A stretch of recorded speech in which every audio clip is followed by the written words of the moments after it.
closely with them. I believe we had a meeting with them within the next 2 weeks, to discuss this. So again, I am super excited about this direction we're moving in, and to have the support of not only our principals, but it goes back to our students. As you look at the results over the past number of years, our kids deserve the best, and we're starting ground roots up with the Leaders First and district office, instructional coaches, teachers, and to have 300 teachers who've already signed up, and we're offering it not only in June, but in July as well, for those who vacation in June, come back in July, and that stipend as well. So we're looking forward to the results that we'll see. And Dr. Scott and Dr. Hooker, I just confirmed reading endorsement is one of the ones that we are offering this year. I thought we had added it, but I didn't want to speak until I confirmed it. Thank you. Okay, thank you. Any additional questions? All right, thank you. Thank you.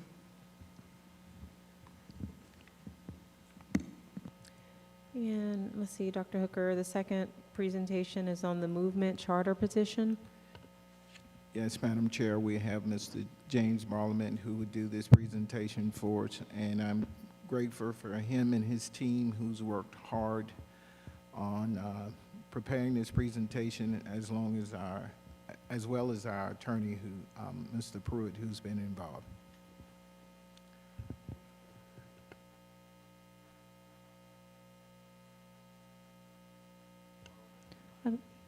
I don't know if your mic is on.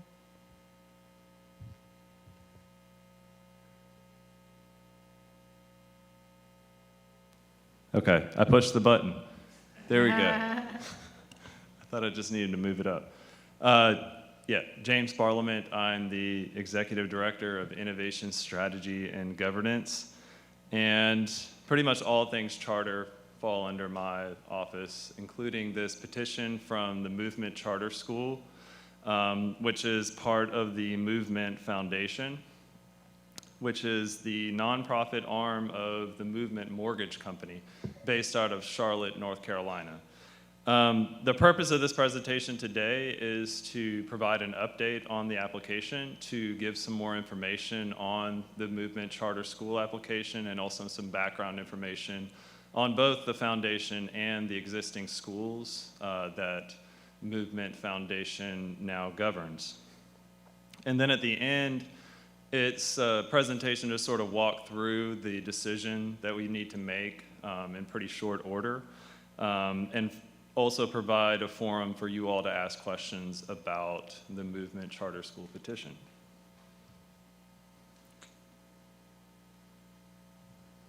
And this is also not working.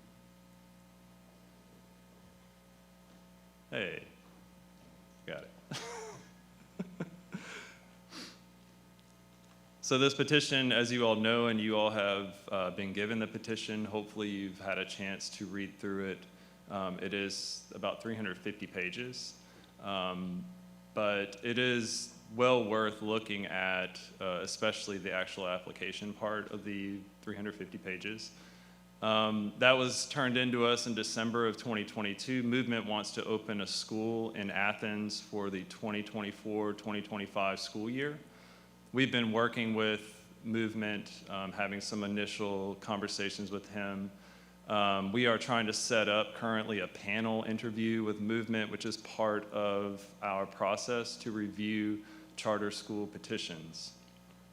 We need to have a decision to Movement by June 15th. So when you come back in June for your meeting, we will be recommending action by the board on one of 4 options, which I will present at the end of this presentation. So a little bit of background on Movement. They are, as I said, backed by Movement Mortgage. They have invested about $360 million into charter schools at this point. Movement Foundation does a lot more work than just charter schools. They do work in the community. They do outreach programs. But It looks to me like their main focus right now is to open charter schools across the country. They are looking to open 100 free charter schools in the next 10 years. Right now, they're focusing on just the Southeast United States. So other than Athens, they're also looking to expand in Charlotte. They're looking to go to South Atlanta. They are looking to go to Raleigh, North Carolina, Greensboro, and Wilmington, North Carolina, and also Charleston, South Carolina, and they will obviously expand beyond there as they go forward with their mission, which is to love and nurture scholars by leading a movement of change in education through academic excellence, character development, and preparation for success in life.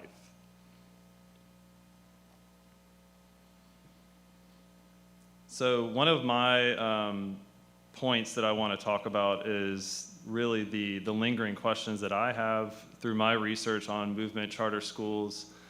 There's just not a lot of data on the movement charter schools. There are 4 schools in operation in Charlotte currently, but there's only good information on one of them, and that is the school located at 2701B Freedom Drive in Charlotte, which is called Freedom Elementary by Movement, but everyone else calls it Movement Charter School. The National Center for Education Statistics and the North Carolina Department of Public Instruction both call it Movement Charter School, so that's what I will call it throughout the rest of this presentation. The reason for this is that having started in 2017-18 at a K2 level, there is some accountability data because they're similar to Georgia and North Carolina, where only students in 3rd grade up take state accountability tests. So we have some information on those 3rd graders in 2019, but then as we know, in 1920, we don't have any accountability information. In 2021, the information is rather limited. Some of the data is highly unreliable, just like it was in Georgia because of low participation in state tests. So we basically have 1 year of data on one school, which is that Movement Charter School, which serves 628 students now in K through 6. The goal of that school is to serve K through 8. The vast majority of those students are African American. The vast majority are also low income. Certified poverty rate is 63% with an adjusted free or reduced lunch eligibility rate of over 95%. They are identified by the North Carolina DPI as a low performing school, and they are on the list of continually low performing charter schools, which are identified as low performing in any of 2 of the last 3 years. So at all of the Movement Charter Schools, the startup, the renovation, the building costs, any other startup funds are paid for by the Movement Mortgage Foundation. Then the property is then leased to the school at a reduced rate by Movement Mortgage. And then as a Title I school, Movement Charter School covers all their operational expenses with federal, local, and state funds, and you can see their expenditures there. Total federal funding in 2022 was $400,000, local funding was $1.2 million, and state funding was $3 million. And that state funding would be in FTE dollars.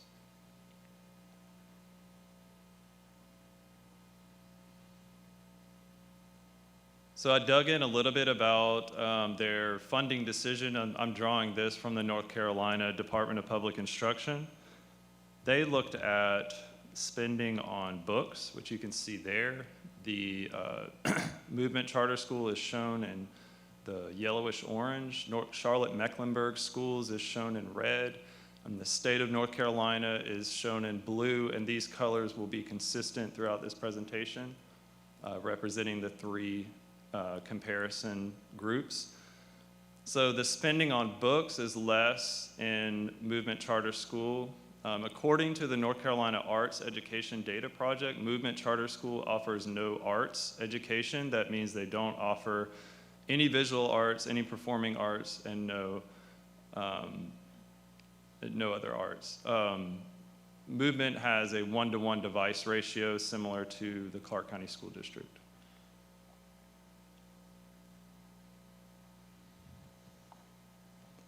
So in 2022, which is the one year that we have good, reliable accountability data on movement, they were given a grade of a D from the North Carolina DPI. That score was a 54 for academic performance, but they did meet their academic growth, and most of that growth was made in math. So they give a similar assessment to the Georgia Milestones test in North Carolina. They're also called the EOG, end of grade assessments. Now, one thing that we do know is that in North Carolina, they did not waive comparisons to 2021 data like Georgia did. Georgia made that decision because the data was highly unreliable. North Carolina went ahead and made those comparisons, and that's how that growth measure is being shown there. You could predict that if Clark County had, if Georgia had done that comparison instead of skipping over that part of the accountability system, that we would have met our growth as well.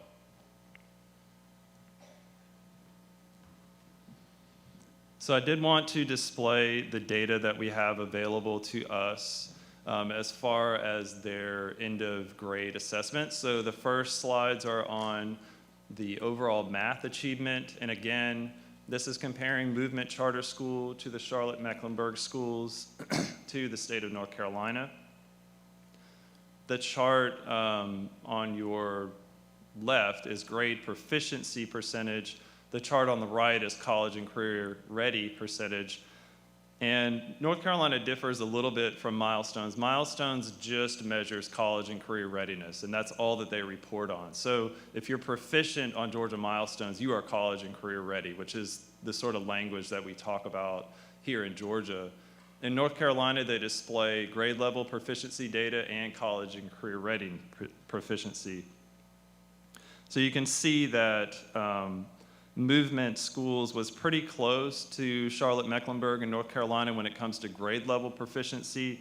But when we start to look at college and career readiness, 21% of Movement students are achieving at math at college and career ready levels compared to 35% for CMS and 32% for North Carolina as a whole.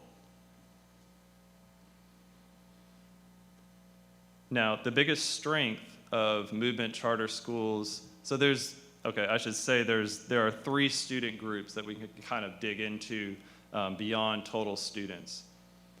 So African American students is one of those groups, economically disadvantaged is one of those groups, and students with disabilities is the other group.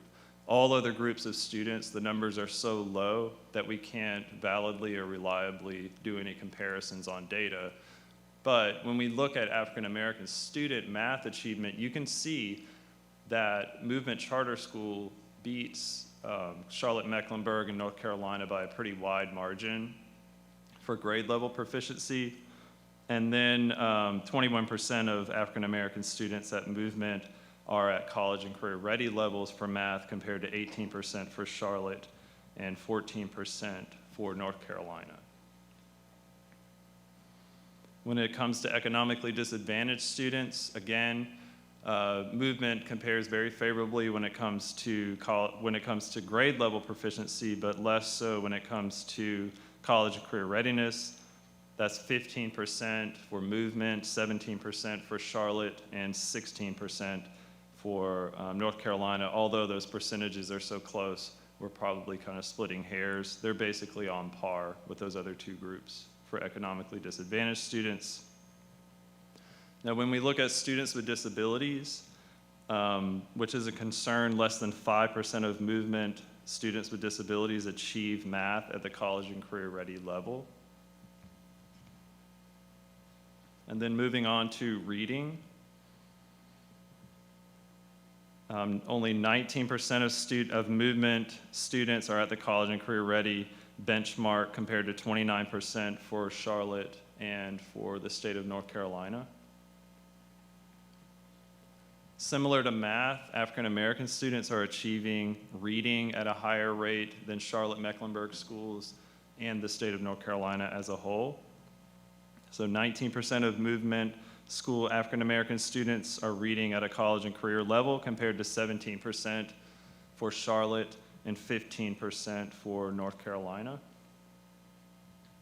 And then a similar story with economically disadvantaged students as well, comparing quite favorably when it comes to grade level proficiency. But then when we look at college and career readiness, we're looking at a very similar story, almost the same at Movement Charter School versus Charlotte Mecklenburg and North Carolina as a whole. And then students with disabilities, again, students with disabilities at Movement Charter School are achieving at much lower rates than Charlotte and North Carolina. And again, less than 5% of students with disabilities at Movement Charter School are reading at college and career readiness levels. Moving on to a bit of teacher data. They have a 16-to-1 student-to-teacher ratio. Most of their classrooms are co-taught. 95% of their teachers were rated effective, 5% were rated highly effective. None of their teachers were rated as ineffective by the state of North Carolina. However, over half of their teachers were beginning teachers. So you can see on this chart, over half of the teachers at Movement were beginning teachers, and that's obviously twice as high or more than Charlotte Mecklenburg schools in the state of North Carolina. And then one other data point, 14% of their teachers were on non-provision or emergency licenses. That means that they were not certified.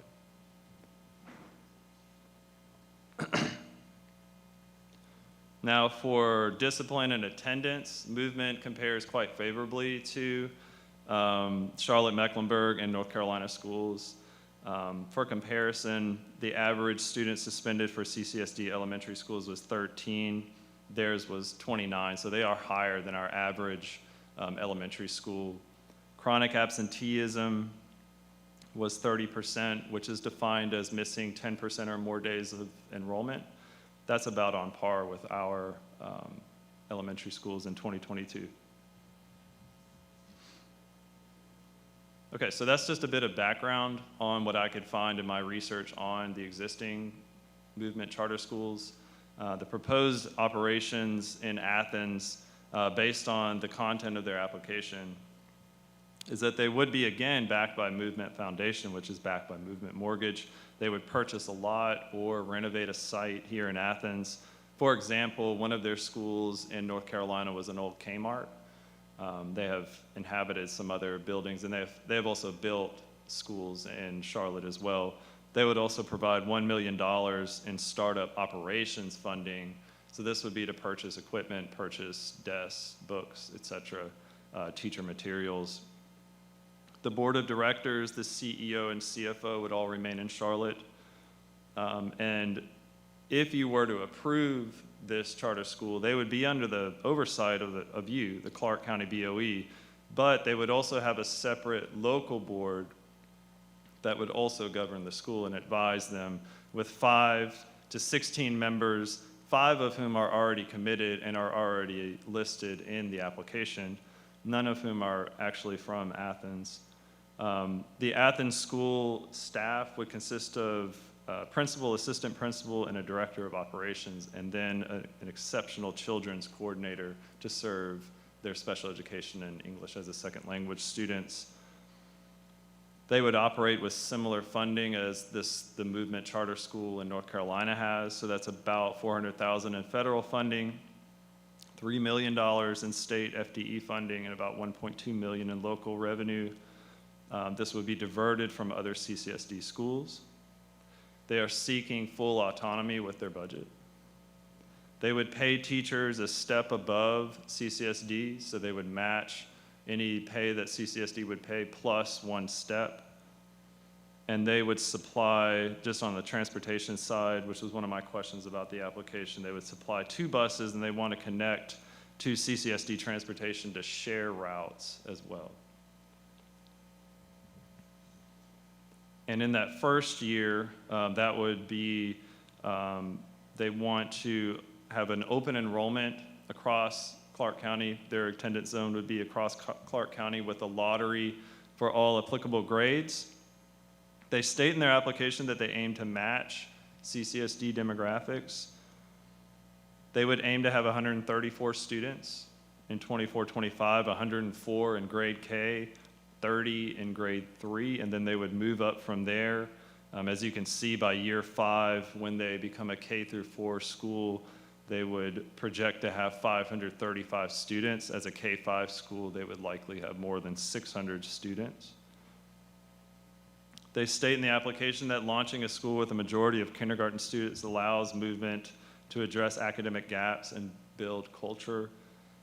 Now, interestingly, when you look at cohort data for the Movement Charter School students currently, the students who started in kindergarten with Movement Charter School are achieving at twice the rate of students who did not start at Movement Charter School. So this theory that's in this bullet about kindergarten starting there seems to be working for them. And then obviously launching with only 2 grades reduces complexity. It's not stated why they chose to enroll 30 students in grade 3, however. The proposed educational approach in Athens, they call it a modified year-round schedule. However, they also have extended day schedule 4 days a week. So the actual number of instructional days is the same as the CCSD calendar, 176 days. They would focus on real-world, problem-based learning, culturally responsive teaching, social emotional learning. They, as I said before, they have a co-teaching model in all classrooms, which keeps their student-to-teacher ratio relatively low. They provide frequent feedback cycles and support for teachers. They would use MAP and STEP assessments. As you may remember, we used to use MAP here in Clark County, so I'm rather familiar with that system. They would use PowerSchool as their student information system. We use Infinite Campus. The two do not talk to each other. And they also want to build in support for low-income families through a community-based approach. Okay, so let's talk through options for the June 1st action. The first option is rejection. You can see that there are 4 there. The first option is rejection. Basically a rejection out of hand without moving on to either 2 or 3, which would be revision, asking for revisions or asking for clarifications. That would require that there would have to be a insufficiency in their application. Mr. Pruitt and I have reviewed the application. We do not see gross insufficiencies in the application. So I don't think number 1 is on the table. So that brings us to number 2, which is that the applicant demonstrates minimum quality and compliance or less, but the application needs substantial and material revisions. In this scenario, you would decide you need revisions. A letter would be sent to Movement to make revisions in 30 days. They would have 1 opportunity to revise, and then we would get an additional 90 days on the back end of that to respond. And then failure to make these revisions required by CCSD would mean the applicant would have to wait until next year to reapply. Clarification is similar. However, it would be asking for clarifications or supplemental information. The same rules apply, the 30-day rule, and then the additional 90 days. And then again, to failure to provide the clarity or supplementation, that would mean the applicant would have to wait until the next year. Or the 4th option is you could move to approve the application. And that would mean we would need to send a copy of our approval to Godot within 30 days. Now, if choice 2 or 3 is made, or 1, 2, or 3, I should say, are made, Movement Charter School, and the end result is that they are rejected by the CCSD board, Movement Charter School could still apply to the state to become a state charter school. In a state charter school, they would exist under the State Board of Education, and they would still be in Clark County, still compete with us, and still be here. So at the end of the day, they could still build a charter school and establish a charter school in Clark County, but the options for us are that they could be under the purview of you, the Board of Education, or be under the purview of the State Board of Education. So that's just something to think about as you mull this decision. So as I said, the panel interview, I'm trying to schedule that for next week. This will be a chance to ask questions and gain more clarity. And the ultimate goal here is to make the best, most informed, most data-based decision that we can make.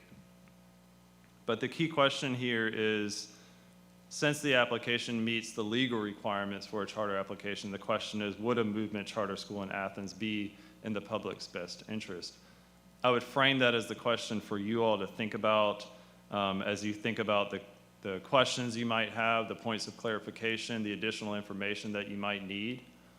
And I'm going to take notes on the discussion that you have right now, and I will be composing questions. I have questions. I would like additional questions from you all for that panel interview that's going to occur next week. And I want to say thank you to Mr. Ballerman and his team again for reading those 300 and some pages and giving such a detailed presentation to us. And I know that we're lingering in the late hours, and we will do a Google Doc as well that you can post your questions if you don't have any at this point. But we definitely need your input on this. So I'll open it up for questions that you may have for Mr. Ballerman. If not, Ms. Palmer will have something posted by tomorrow so that you can post your questions in there as well. Mr. Barlin, thank you for doing this. Are we allowed to sit on this panel that you're going to have, or is this something that's totally done by staff? I'm going to look at Mr. Pruitt for guidance on that question. You know, there's not really much in the law about how the panel interview works and who's on it. You know, one complicated, obviously we can't have a quorum show up, and if the board appoints somebody, then it's become arguably a committee that's subject to open meetings. So I suppose it's possible, but there might be complications. If the board's satisfied to let staff do it, that would probably be cleaner.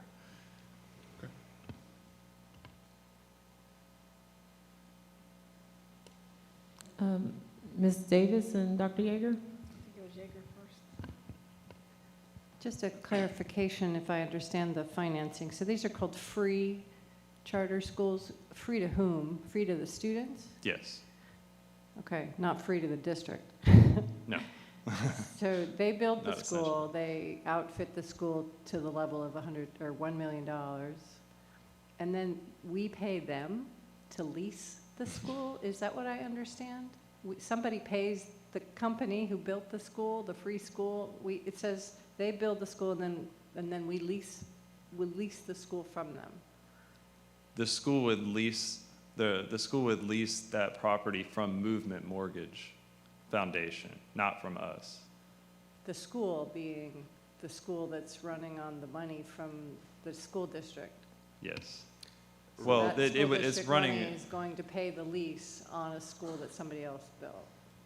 The school operations would be mostly paid by FTE money, which would come from the state and from federal dollars. 3 million FTE, 1.2 million local, and 400K federal. That's just an estimate. But Yes. so the 1.2 million is coming from our school district and going towards the lease of a building somebody else owns. If I understand it correctly, and James, you may know more than I do, if it's approved by the local board, then they get your FTE dollars for the students they attract, of course, and there's also some vague wording that you support them at the same level you support your own schools, which I take to mean Right. you also are obligated to give them some portion of your local funding as well. Yeah.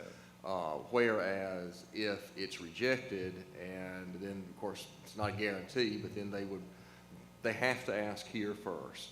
If it's rejected by the local board, that gives them the right to apply to the State Charter Commission. If the State Charter Commission approves them, most of the funding comes from the state rather than from the local district. Right. And this is a point of clarification that we can ask them. Yeah, I'm really interested in, they're getting paid, once they build this free building, they're getting a lease from the building back to their company. It's not Yes. free. We're paying them to have this building. Yes. Okay, thank you. Now, so Ms. if I'm Davis? understanding it correctly, and thank you for those clarifying questions, it sounds like if we approve this charter, then they have essentially created a voucher through using our FTE to regain their money, to get their operational costs money, right? So this bypasses the whole voucher thing and just goes straight to, yeah, this is how we do it, in my thinking, so help me with that. But the other question that I really had is, when we make our decision, what role do we play? Is this just, again, us bleeding students leaving the district and going someplace else? Will we have any control over any of that or knowledge of any of that until our kids don't show up for school or something? And how does this work in terms of them partnering with us to use the buses and the transportation, and, you know, they simply become surrogate schools? And how is it different for a charter school like this and the state charter school that we have a contract with for Foothills? Very good questions. The way that it works in Charlotte, North Carolina does not have local charter schools. All of them are state charter schools. So essentially, Movement Charter School is not part of the Charlotte-Mecklenburg School District. In Georgia, it works a little bit different. So we have districts that have charter schools within their district, and then we also have state charter schools, state-funded charter schools within the district's zone. So to hopefully try to answer your first question, I mean, just by their application, the whole county would be their attendance zone, and they would be drawing students of the grade levels that they're choosing from the entire county through a lottery system. I don't know, you know, that's kind of a hard question to ask, because I don't know how that would work in partnership with them at this point, because we haven't really gotten that far in as far as talks. Now, when we see them for the panel interview next week, we can ask them that question. Will there be some sort of agreement or partnership about, you know, how they're drawing away our students, how they're drawing away our funding, et cetera? But like I said, it works differently in North Carolina than it does in Georgia. So it's a private school, right? It is a private charter school. Is that what it's called? No, this is a public charter school. It's free. That's brand new. Okay, thank you. Yeah. If I can just sort of maybe to answer some of the questions, I talked to the person at Georgia Department of Education who oversees this, and to sort of paraphrase, if I understood what he told me correctly, as far as how y'all should look at it, is it's sort of like Foothills is a good comparison, I guess. If you look at their application and you really think, wow, this is great, this is something we want here, this is a good use of our state and local funding for education, then approve it. If not, there's really no downside for the local district to say no, and then they can go to the state and try to get state approval for state funding if they so choose, and they may get it, which, as James says, they're still here competing in some sense, but there's no, other than that, there's no downside. I mean, they're here regardless, so there's really no downside to saying no if you think it's a bad idea. It's just a matter of giving it a fair appraisal so that if you think it's a great idea, you can say yes.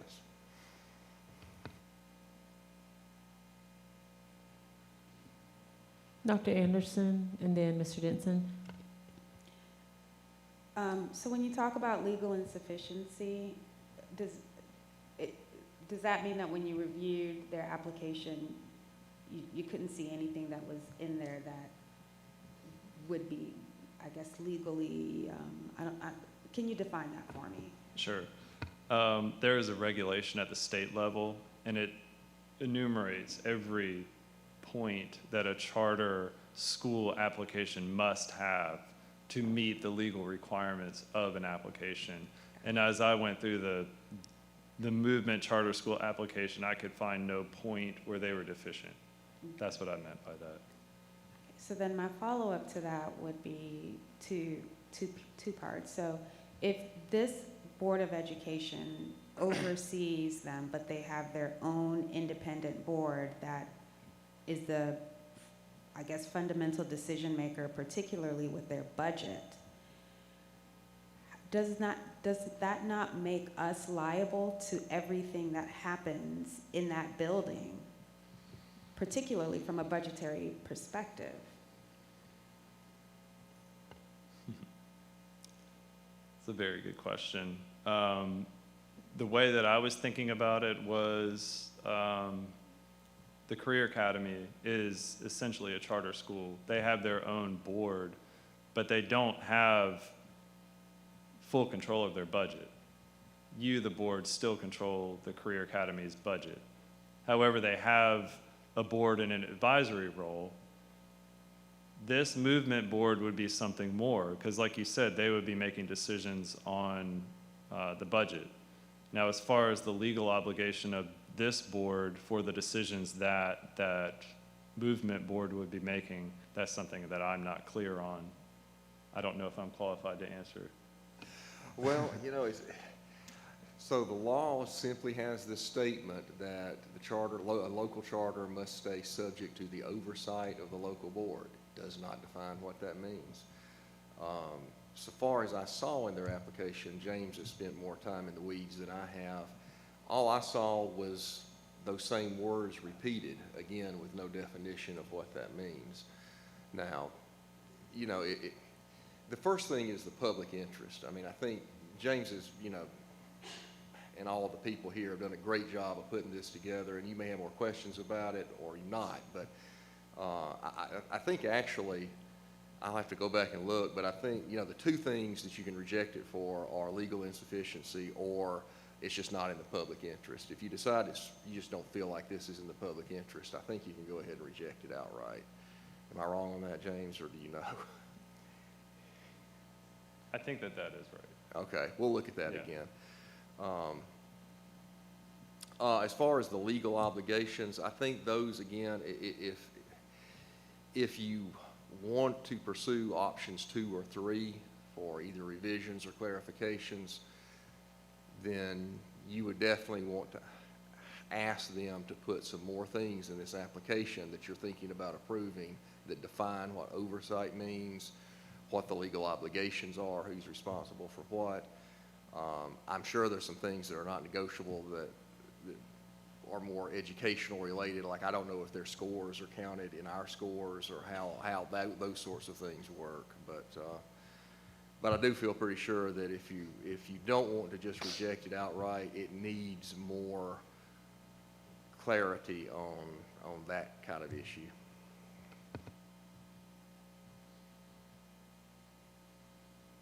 Mr. Denson? Thank you, Chair.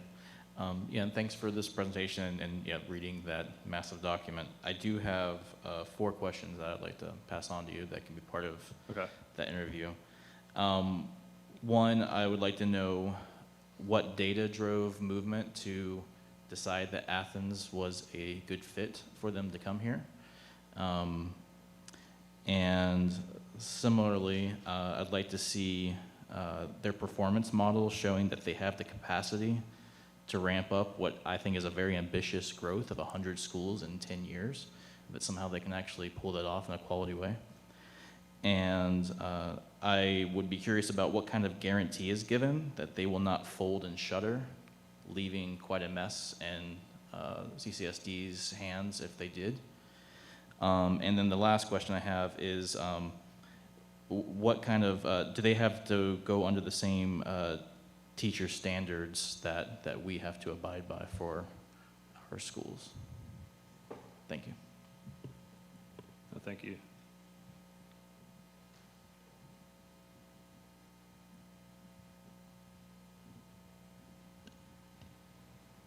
Additional questions from individuals that we haven't heard from? I'm gonna go back and read that 300-page document. I'm sorry, I missed it somehow. I wasn't here for that board meeting. I'm not sure we got the 350-page document, did we? You mentioned it at the board meeting last month, but I don't see the document in the minutes of the meeting. I thought I did. If I didn't, I'll make sure before I leave tonight, I'll send it out to all board members. You may have emailed it, but it's not in the board, it's not on the board. Okay, I think I emailed it to you, but I Okay. can resend that. That's fine. I have every email you ever sent me, so I should be able to find it. Not a problem. I'll take care of it right now. I'm so grateful that you gave us this before I have to open that document. I won't get lost in the reading. Thank you so much. No Excellent review. I appreciate that. I have just a quick question of clarification.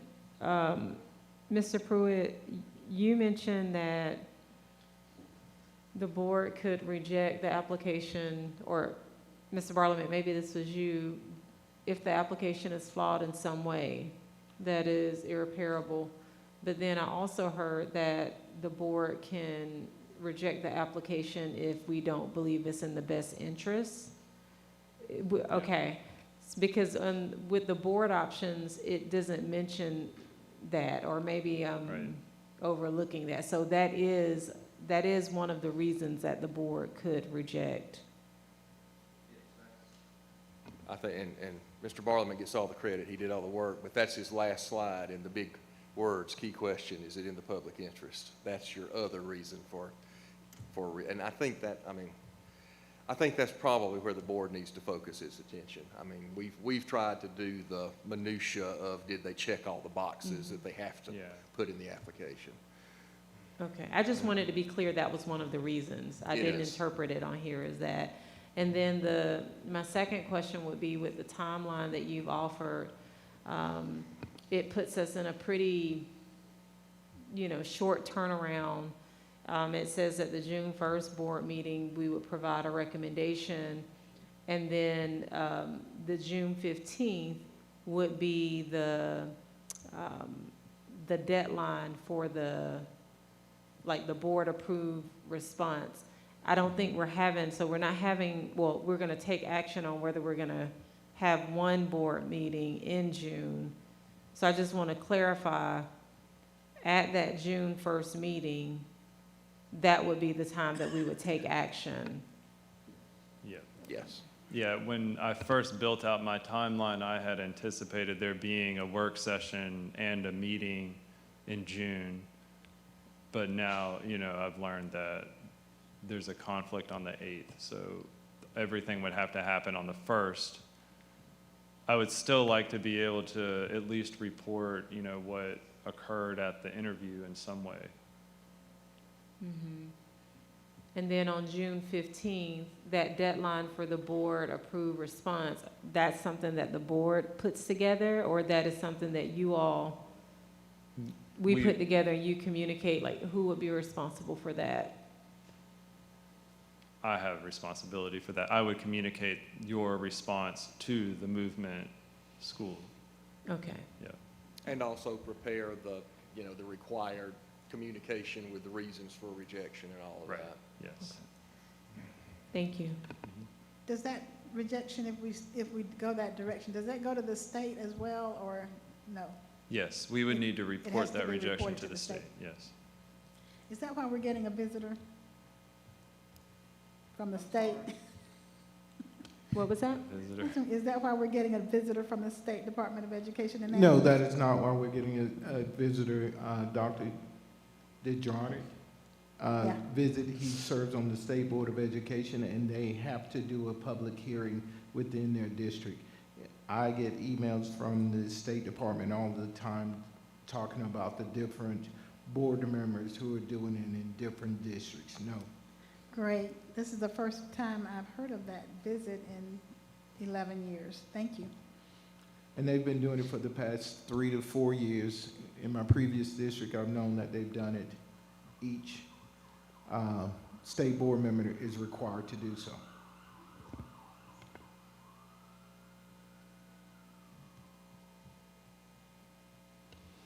All right. Thank you very much.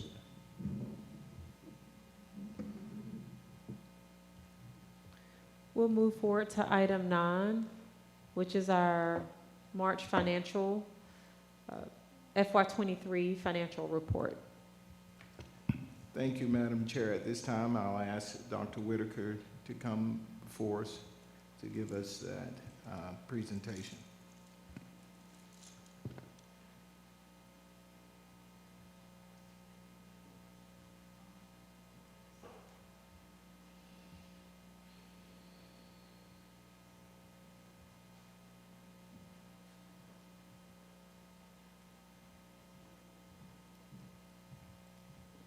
Thank you for having me and allowing me to fill in for y'all for a couple months.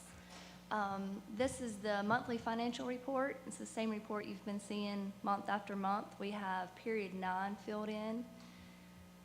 We are 77% in our revenue collections, which is a little above where we would anticipate being, so that's good.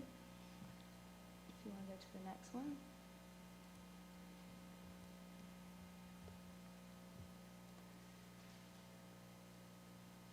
And if you look at expenditures for period 9, we are actually slightly below where we would anticipate to be. We're at 67%.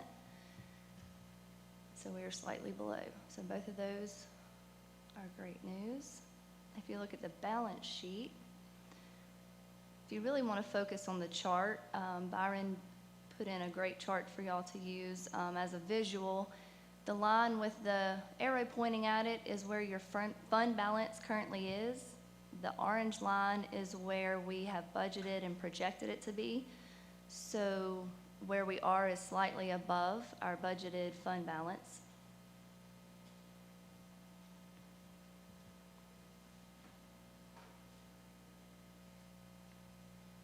This is just a supplemental report showing you legal fees and board member travel.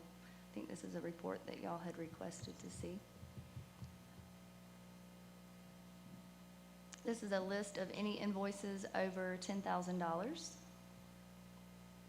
that you customarily see.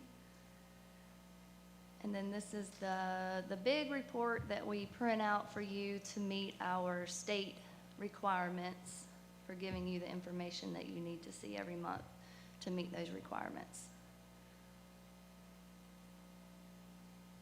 And it's a long report, so it's not quite 350 pages, but it's. Do you have any questions about the financial report for this month, for period 9? All good news. Yes, ma'am. Just real quick, because I ask this every year and I never remember what I was told the previous year. When we look at our expenses and we're like spearheading into June 30th, Mm-hmm. our expenditures are lower than they were the previous 4 years, it looks like the percentage of our expenditures. Do we lose this money if we don't spend it down? No. So anything that you don't spend goes back into your fund balance. It goes And back into rolls- the fund goes back balance. into fund balance. And so when you look at that chart, anything that you're above that fund balance line, it increases your fund balance at the beginning of the next year. So we don't lose. Federal programs are a little different, but general fund, if you don't use that money, then it goes into your fund balance. Okay. I will probably ask this next year, but That's thank fine. you.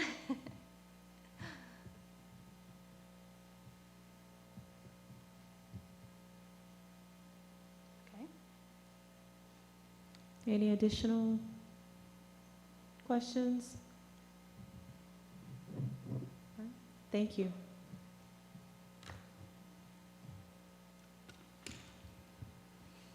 We'll move forward to item 10. This is our tentative FY24 budget approval. And again, Dr. Whitaker. Start with the cover. Start with the cover. I'm going to start with the cover page. The cover page gives a good summary overview of the budget. And I want to thank you all for participating in the budget process and helping build the FY24 budget. A good summary would be that, and I'll go over when we look at the spreadsheet what changes there are from when we had our listening sessions and budget meetings to this point in time.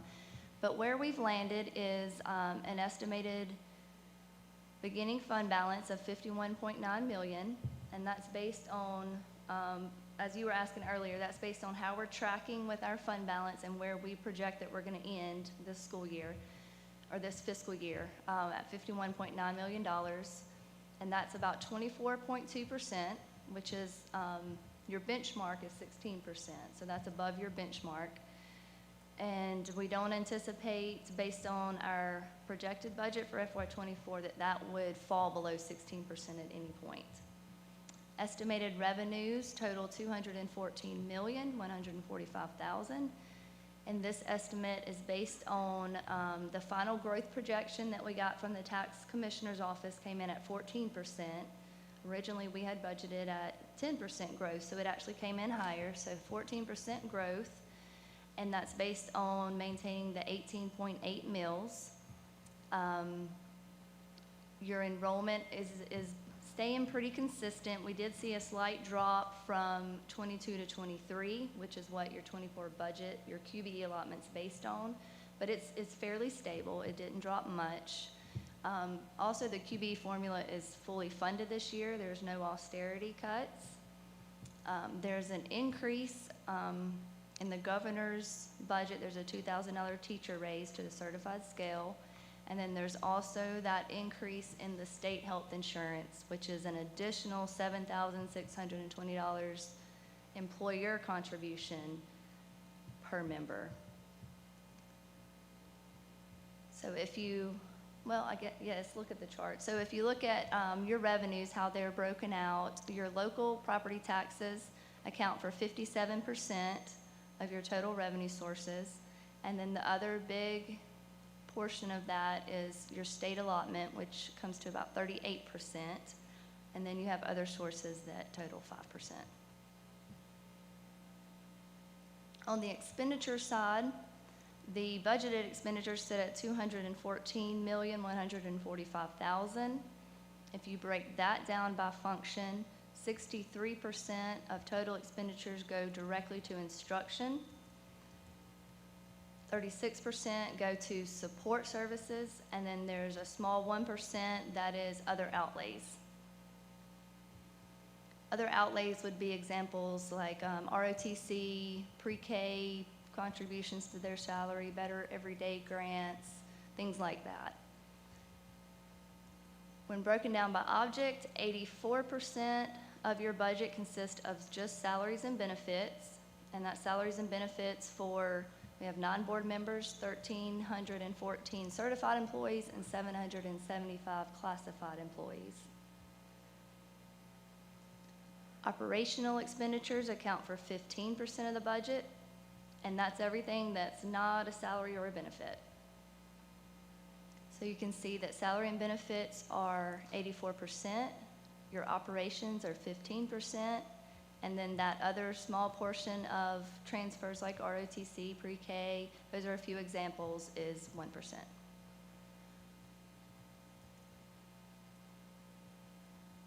With all of those numbers aligned, the estimated fund balance at the end of fiscal year 24 would be approximately $52 million, and that is with a $2.3 million added back to fund balance. So you have $2.3 million additional revenues compared to the expenditures that we have budgeted. So that $2.3 million is your excess reserves. There's a link to the budget presentation that we shared during all the listening sessions, if you would like to click on that and reference back. It doesn't work, so the link is wrong, if you could fix Oh, that. okay, yes, ma'am. It's probably, we had to convert it to a PDF because of the charts, so that's probably what happened. Okay, with all that being said and done, we have some important dates that I do need your input on. There's a lot of legal regulations around when you have to have your meetings, when you can have them, when you have to advertise them, and all of that. And so we're starting with the May 11th board meeting, and we're ending with the June 1st board meeting for an approval of your initial budget and millage rate. So if we start with those 2 dates, we have to have three hearings for budget rate review, millage rate review, and budget public hearings. We have to have 3 meetings. 2 of those meetings have to be at least 5 days apart. We have to advertise a minimum of 7 days prior, and 2 of the 3 meetings have to be on separate days within 5 days apart. So I have 2 options for you, and the highlighted dates are the difference in the options. We can hold 2 meetings on May the 23rd. If we do that, then you have to have one before 12 o'clock, and then you have to have a meeting at 6 o'clock at some point. Option 2 would be to break those meetings apart and have one on the 23rd and one on the 24th. So the difference is option 1, you're holding your public hearing 2 on the same day. Option 2 is that you would have it on 2 separate days.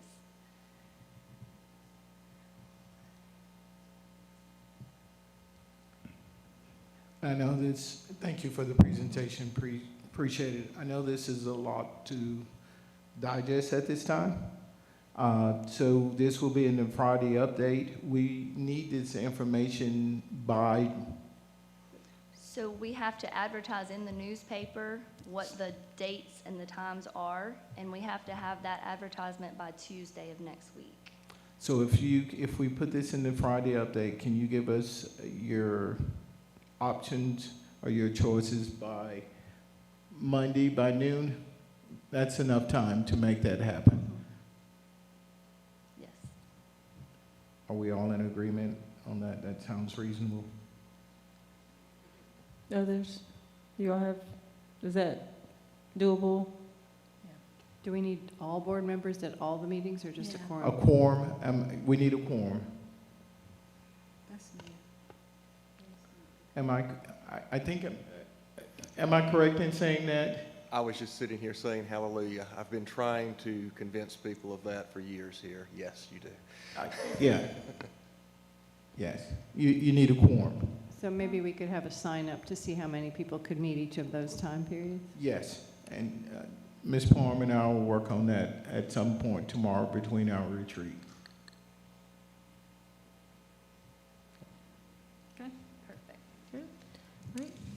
Perfect. Yes, Mr. Denson.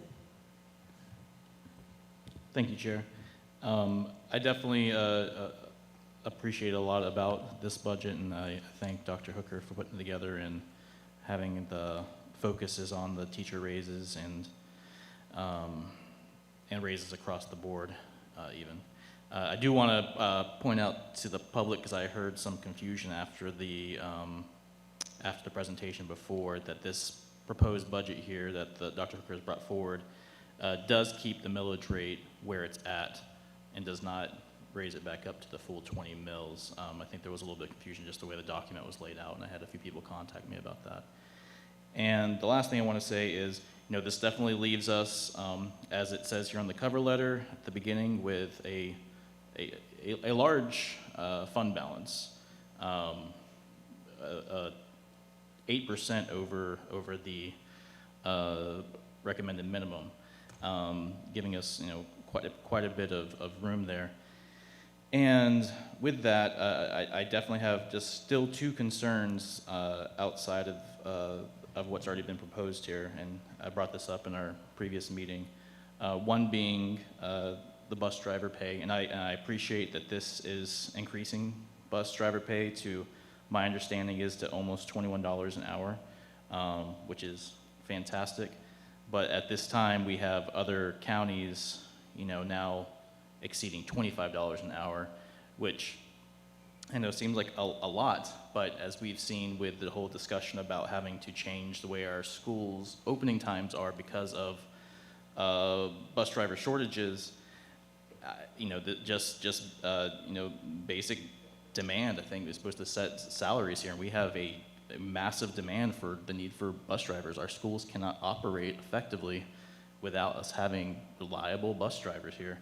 And so I would I would like to see bus driver pay actually going up, getting closer to that $25 an hour, so that we can be able to recruit and retain bus drivers who come here, but also that pay is high enough that they ensure that they pass drug tests and other possible responsibilities they have to do to be able to stay on as drivers, just that we can try to prioritize as high as possible to again, retain and recruit those bus drivers and compete with other counties.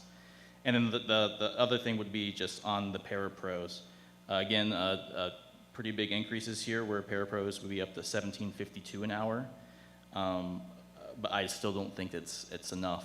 Our parapros do amazing work, and at this time in this city, it's difficult to live at that rate. It really is, to be able to pay for a house, to pay for transportation, to pay for food, to pay for childcare, all these things. And so I would be also interested in seeing the parapro rate increased, and us be able to do those increases by cutting out some more of that very high fund balance. Thank you.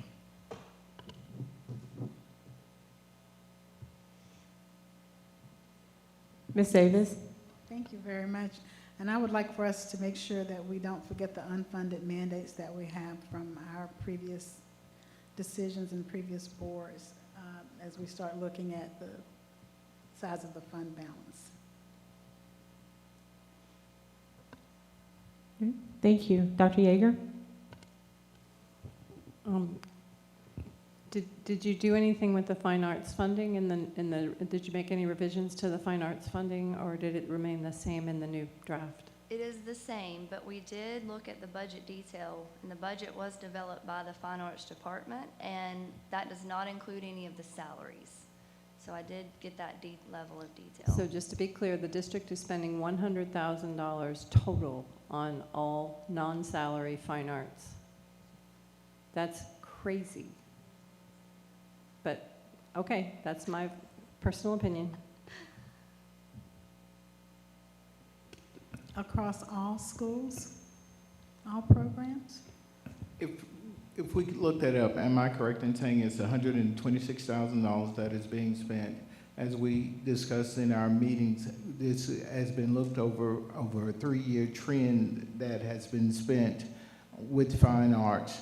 Our fine arts director, if I'm not mistaken, team, please check with me, has worked with our fine arts teaching staff to see what their needs are. So, and if we're asking for additional funds, in what area, what specific things how would this be used? Because we've had conversations with teachers, our fine arts department has worked with them. What are we asking to increase this to?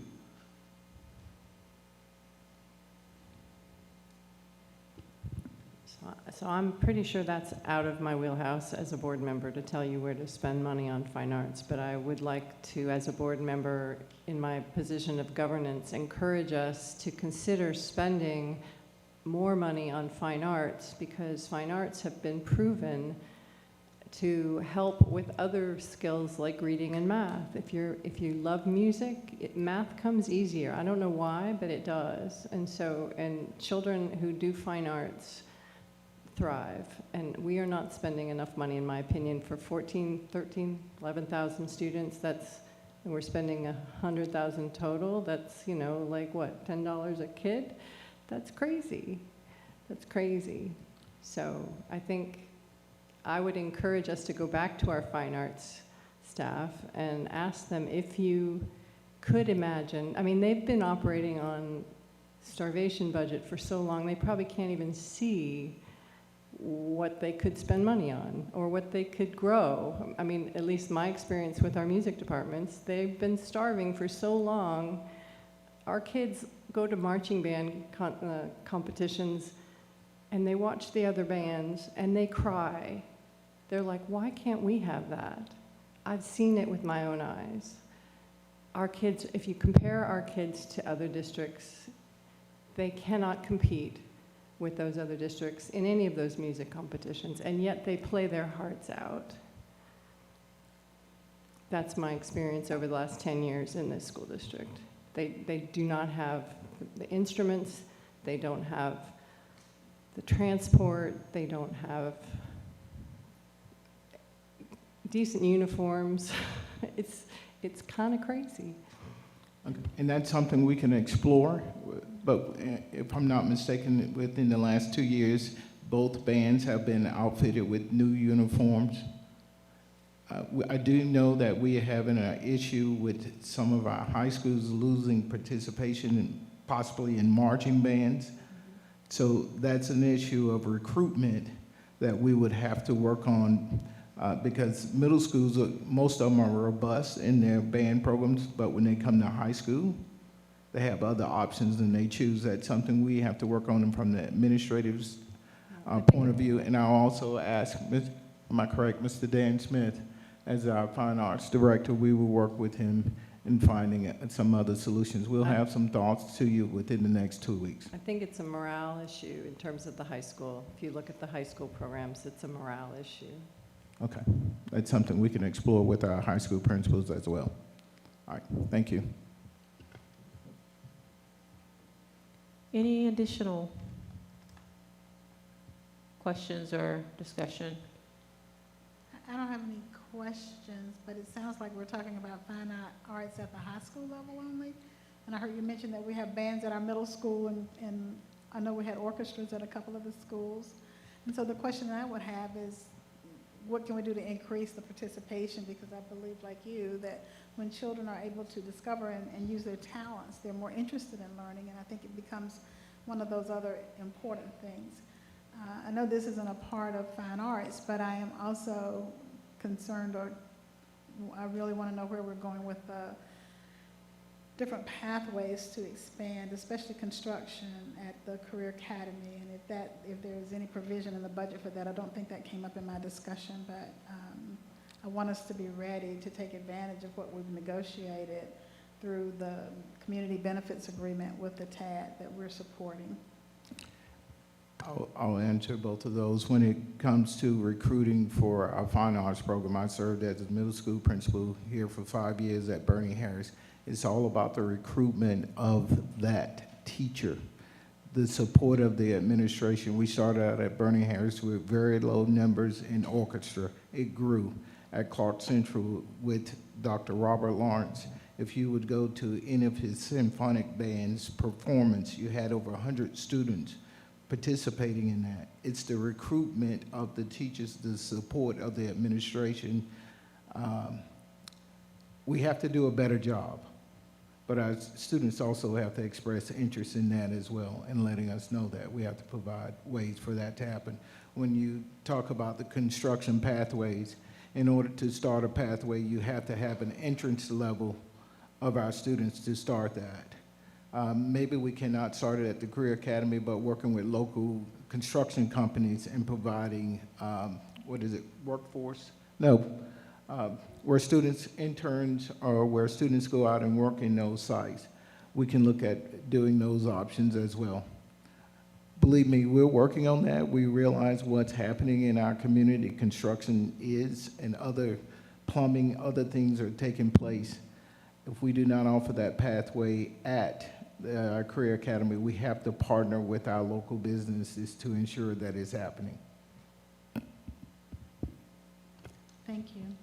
Ms. Butts?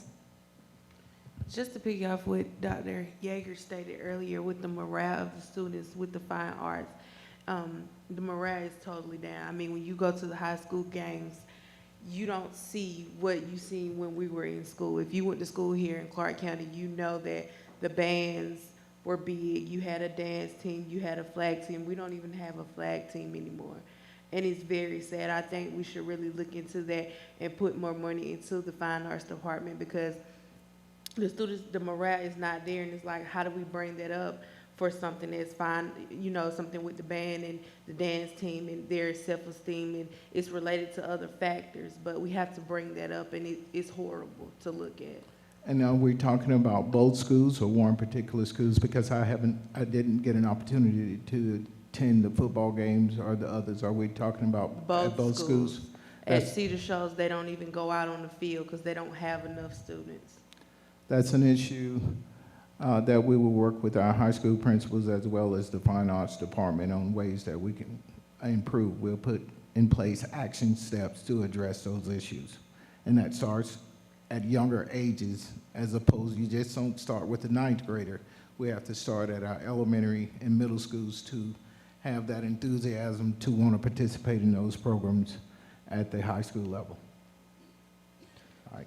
I know you just mentioned, Dr. Hooker, about starting earlier, and I know some of the elementary schools have had, you know, like chorus or other things like that, and so, has there been any interest or, you know, people expressing like a desire to sort of build those programs down? You know how like we have a middle school band, but I don't know that we collectively have like an elementary school band program or a choral program that is sort of supported district-wide. Have you?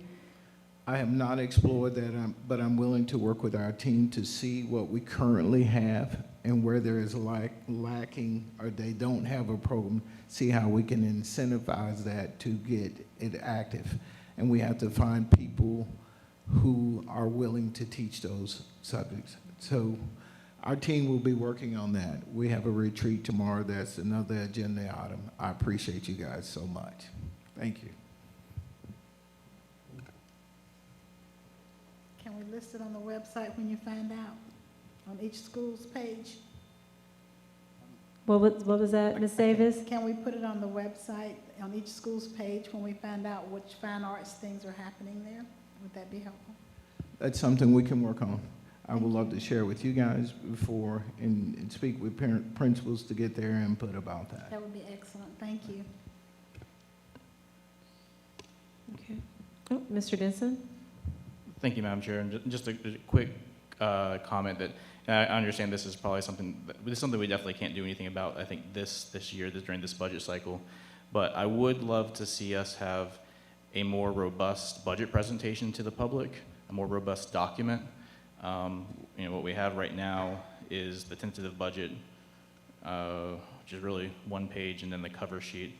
While you can look at other counties such as Gwinnett, and of course, you know, what we have here for Athens-Clarke County's budget, which is a much more robust document that presents the budget in multiple different ways, so it tries to be as, so people can comprehend it as easy as possible, and has multiple breakdowns on different allotments of money. So moving forward, I would love us to explore that, to be able to present it in a more robust and transparent way. Thank you.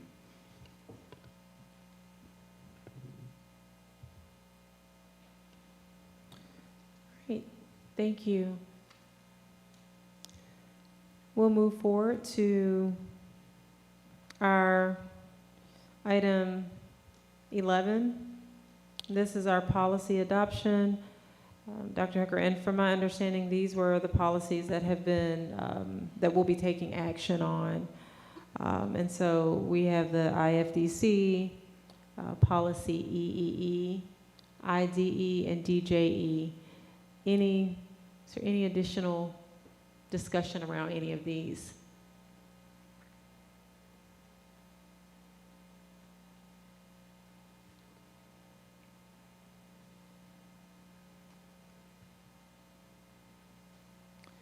All right. Can I move these to consent for next week? Sorry. Can these be moved to consent To for vote on next week?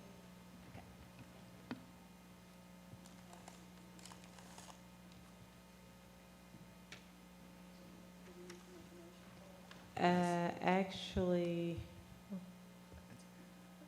The question was posed, does someone have to make a motion for it? oh, okay, yeah. Yes. Normally, what we've done is just in the work session, just ask, is there any objection to putting it on consent? If it's not, Lisa will put it on consent. And again, if anybody decides between now and next week you want to pull it, it's Just pull pulled. it You know, off. just say so at the beginning of the meeting and it's pulled. Okay, so is there any objection to these being moved to consent? Okay. All right. Oh, Dr. Yeager? I've just been reading the details of the volunteer policy, and I see that Tier 2 are the volunteers who work with students individually or in small groups and may be unsupervised by school personnel, but it lists hall monitors, lunchroom monitors, and those folks are now required to get a background check, is that correct? So we weren't here, Dr. Hooker, back when we had a bunch of fathers volunteer to be in the hallways, and they ended up not doing it because they all had to go for criminal background checks, and even though they were going to just be in the hallway. So could we clarify, if parents or dads want to volunteer and be in the schools in the morning monitoring, this policy seems to still require background checks for those sort of hallway monitor people, not under direct supervision of a child. We'll get more clarity on that before Okay. you take a vote next week. I would like that. Thank you. Thank you. Okay, and so perhaps move that from consent is what I'm hearing, and that was policy IFCD.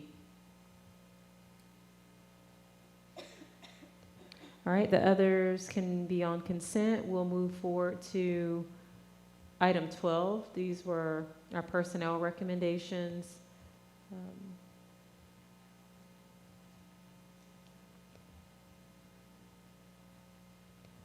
Any general questions? All right, the items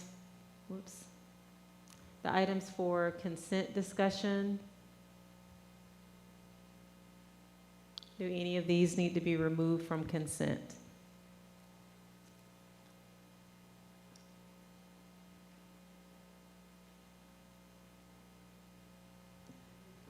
You've already passed item 12, is that right?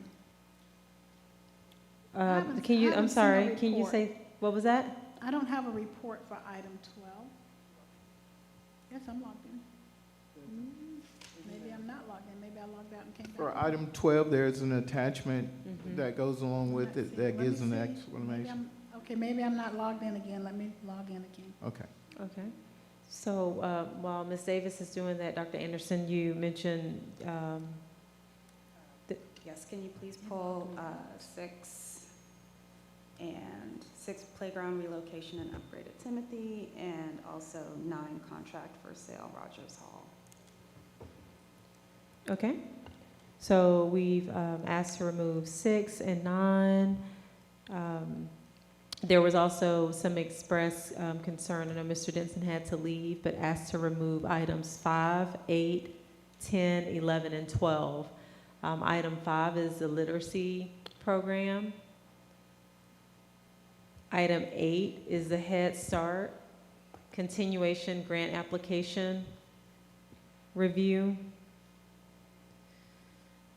Item 10 is the grade instruction, grade achievement contract.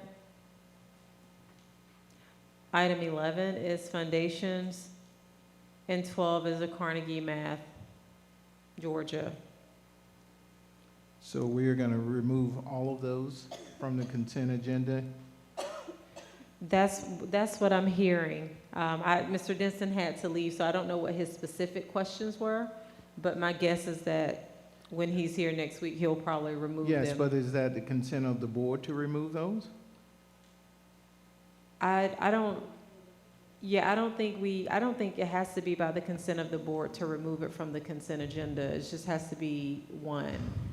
Yeah, as I understand parliamentary procedure, the consent agenda means unanimous consent to vote on them as a whole. So if any one member doesn't consent, it gets pulled. And so what I have here is, I think I heard 6 and 9 from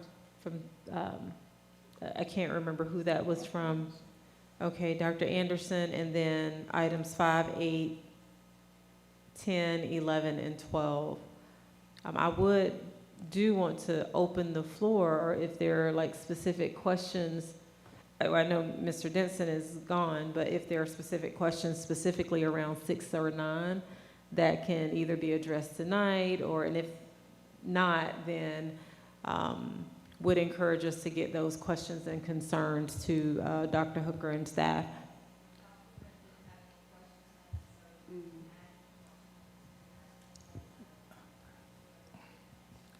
Okay, is that our regular questions document?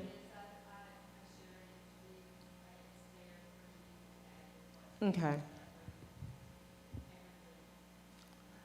Yeah, I'm aware. I just wanted to be sure that that was, okay, yeah, okay. And some of these that we're bringing before you, I think we've explained in previous meetings, especially the Carnegie math, when we've had robust discussions about that. Surprised of that one. The other two that deals with our literacy program, just have questions as to why we would want to pull those. We sat here and said we're in complete agreement with them, and now all of a sudden we want to pull them. I have questions. Yeah, I don't have any additional context. I'm sorry. Mr. Denson just asked if these could be pulled. And so I'm reporting that so that we won't get to next week and then they're pulled. And we'll be in another place where we won't have the questions and we won't be prepared. So.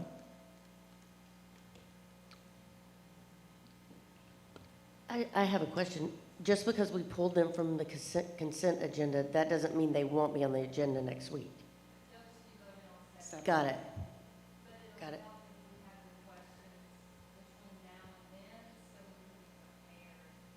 Got it.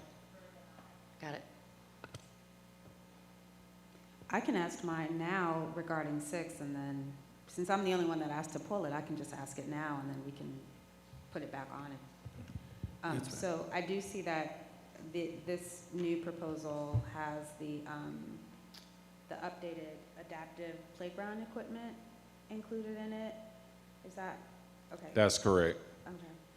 And so this equipment, as far as, I guess, sped instructors and specialists are concerned, will meet the needs of those students? So we had a discussion with the school and then also with the vendor. They do have a specific line of adaptive equipment for special education students. So based on the available budget and the request of the school, this is the equipment that was selected. Okay. And the school was satisfied with, so then this Yes. okay, okay. That's all that I wanted to know, so we can put it back on the consent agenda if no one else. Is everyone okay with number 6 being placed back on the consent agenda? Okay. All right, so 6 is back on the consent agenda, and it looks like items 5, 8, 9, 10, 11, and 12 are pulled off the consent agenda to be voted on separately.